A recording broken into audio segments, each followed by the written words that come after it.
Today's video is about the importance of conservative underwriting. It doesn't matter if it's for buying businesses or equities or real estate. I made a story yesterday that one of our development projects here in Tampa is standing to make about 120% cash on cash return. After making that story, got a lot of DMs. How is that possible? What did you do right? Like, what, this is crazy. Is that normal? And I can say this, since 2013, all my projects, doesn't matter if it's distressed value add that I flip out of it, flips or ground up, has always averaged over 50% returns, leverage cash on cash. Some have lost money, some have made 300%, but it's always been an average over 50%. And it's because I underwrite going into the worst case scenario, and therefore I can sell and not have to hold out on this magical number to make my numbers, right? So I'll give you an example. This deal that we're selling, it appraised at $3.2 million when we bought the dirt. That's from the bank. I underwrote to $2.5 million, anything in that range, very profitable. On top of that, we're selling it for $2.6 million, what we're under contract for, and my break even is like $1.9 million. So I have all that wiggle room to not be greedy and take the best offer that comes. Usually first offer is usually the best.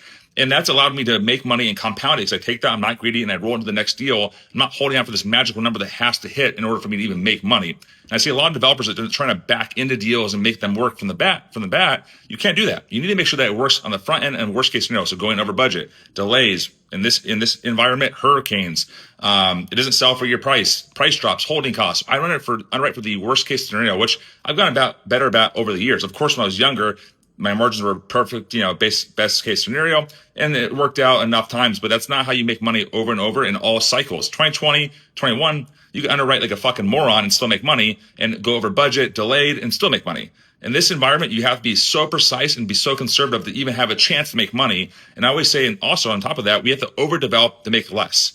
So this type of product that I'm selling now, 5 years ago, probably would have sold for $3.2 million. But in today's environment, 2.6 is an amazing offer. And for me, it's a $700,000 profit.